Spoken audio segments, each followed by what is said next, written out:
The sheer prominence. You're probably like, what? Hear me out. Greetings from Seoul, everybody. My name is Raigel. If you are a new subscriber, thank you so much for coming to my channel. And if you are a returning subscriber, then hello again. It's nice seeing you again. Today's video is gonna be about 5 things I wish I had known before coming to live here / study abroad here in South Korea. For some context, I am currently an exchange student at the University of...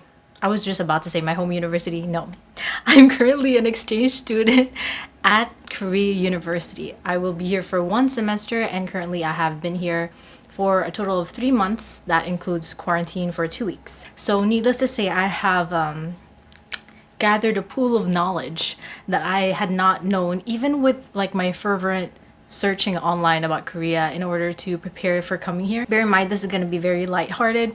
I can go into detail about the more real stuff on later videos like survival tips and whatnot, but for now, let's just jump right into the video. First one, it is so hard to shop. You're probably like, what? And I'm talking in terms of clothing.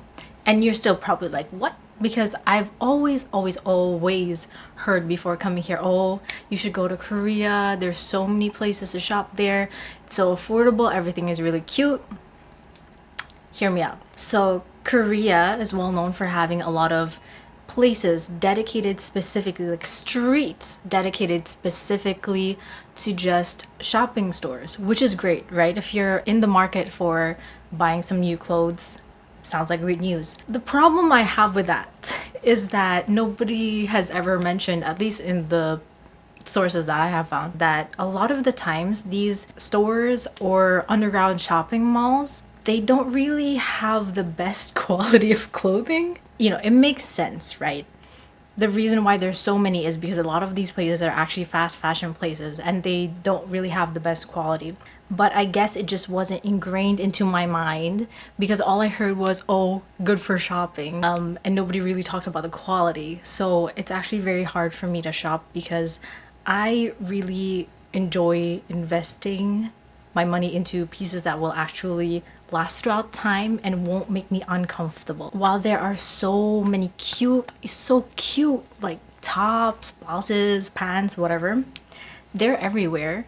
But the second I touch them, I'm like, this is not gonna last that long. I do understand though that this comes from a place of privilege, because if you're looking for something affordable, you might not have a choice but to buy those things. However, one tip I can give you guys is to not just go to places like Hongdae or like the Gangnam Underground Shopping Center. Don't limit yourself to those places. There are lots of other shopping streets scattered around Seoul that might have shops with better quality. A lot of places where you can find affordable clothes is usually near universities, college universities. So make sure to try to find places around there. It gives you a chance to explore more of Seoul while also trying to find clothes that you like. Second point is there is so much couple PDA, and not even, I don't care if you show affection in public. It's not like they're, just all of them just making out on the street. It's not like that. It's more like lovey-dovey, like hand holding and like holding of the shoulder and like hugging and stuff, which I find adorable. You do you. It's just the sheer prominence of it. Not, maybe prominence isn't the right word, but like the sheer number of couples. You can walk on a street and like for every 2 single people, there's 5 couples. That's not a hard fact, but that it sure feels like that. So don't be surprised when you're walking around Seoul and all you find is just couples, one by one, just passing by you.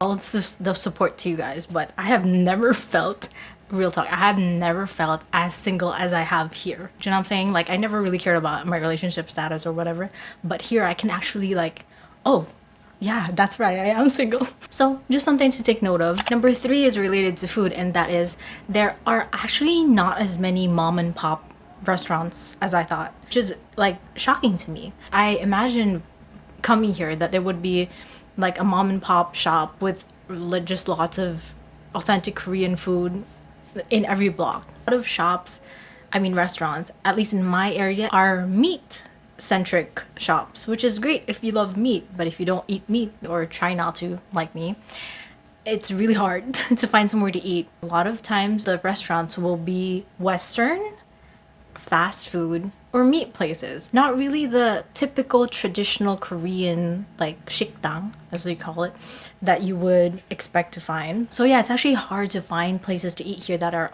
like affordable Korean food that are just like home cooked meals. There we go. Home cooked meals, but in restaurants. In the Filipino version, like karinderya style. I have a theory that maybe a reason for this is because a lot of those mom and pop shops, they might not be on the map, like on Kakao Map or Naver Map, because they're not like listed. Maybe that's why.